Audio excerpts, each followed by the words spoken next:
In this video, we will solve quadratic equations using the quadratic formula with no real solutions.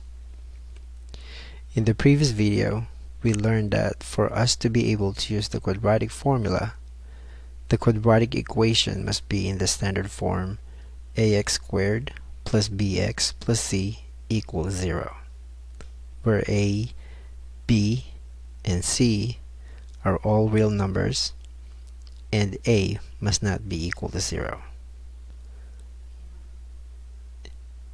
If the quadratic equation is not in standard form, then we will need to manipulate the equation so that it is in standard form. Let's take an example. Let's have x squared minus 2x plus 10 equals 0. Our equation is already in standard form, so we can go ahead and identify our a, the coefficient of x squared, which is 1, b, the coefficient of x, which is negative 2. Remember to take the sign with the value, and c, the constant, which is 10. Let's plug in the values in our quadratic formula.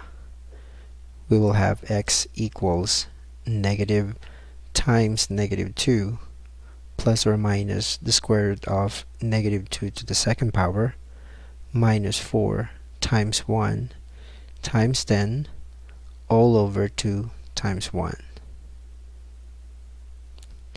Simplifying negative times negative 2 and the radicand first, we have x is equal to 2 plus or minus the square root of 4 minus 40 all over 2. Simplifying further, we will have x equals 2 plus or minus the square root of negative 36 all over 2. In the last video, we learned that the radicand is also called the discriminant, and when the discriminant is less than 0, then the quadratic equation has no real solution. However, a mathematician named Leonhard Euler proposed a number I to be created.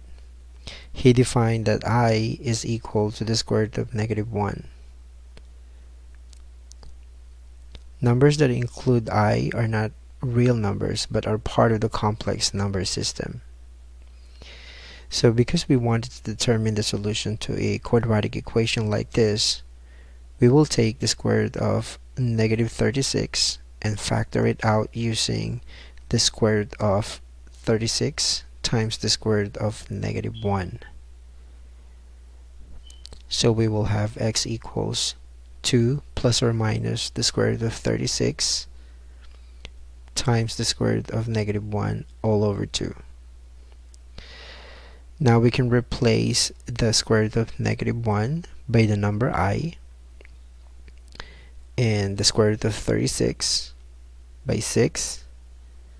So we will have x equals 2 plus or minus 6 times I all over 2, which can be simplified to 2 plus or minus 6i over 2.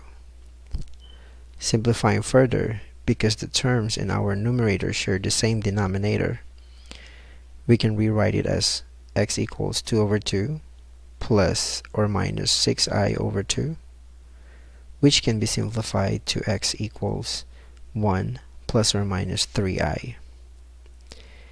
And we must not forget the plus or minus and split them up.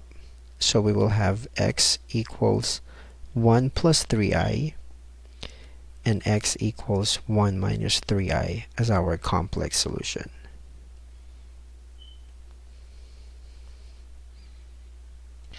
Now if we're going to take a look at the graph of a quadratic equation, x squared minus 2x plus 10 equals 0. This quadratic equation, we found out that there's no real solutions. We can see that if we put this in the graph, we'll see that the graph will not cross or even touch the x-axis, and because there's no real values of x for which y is equal to 0.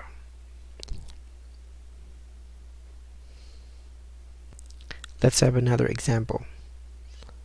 Let's have x squared plus 4x plus 5 equals 0. And we can see that this quadratic equation is already in standard form. So we can go ahead and assign our a, b, and c. So in this case, our a is equal to 1, b is equal to 4, c is equal to 5. Let's plug these values in our quadratic formula. X equals -4 plus or minus the square root of 4 to the second power plus minus 4 times 1 times 5 all over 2 times 1. Simplifying further, we'll have x equals -4 plus or minus the square root of 16 minus 20 all over 2.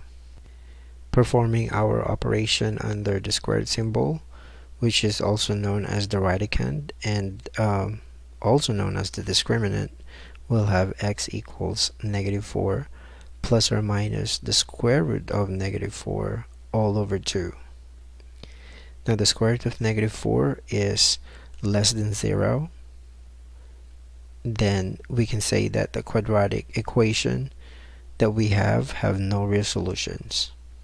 So we're going to use the number I, which is equal to the square root of -1. We can use this information to rewrite the square root of -4. So we'll have x equals -4 plus or minus the square root of +4 times the square root of -1 all over 2. Now we can replace the square root of -1 with the I. So we'll have x equals -4 plus or minus 2 because the square root of 4 is 2 times I because I is equivalent to the square root of -1 all over 2, which is also the same thing as -4 plus or minus 2i over 2. And when you get to this point, since you have your numerators share the same denominator, so we can rewrite it and split them up. So x is equal to -4 over 2 plus or minus 2i over 2. Simplifying further, we'll have x equals -2 plus or minus I. Now let's not forget the plus or minus, so we have to split them up. So x is equal to -2 plus I, and the other one is x equals -2 minus I. These are our complex solutions. Now when we take a look at the graph of the x squared plus 4x plus 5 equals 0, we'll see that the graph will not touch or cross your x-axis.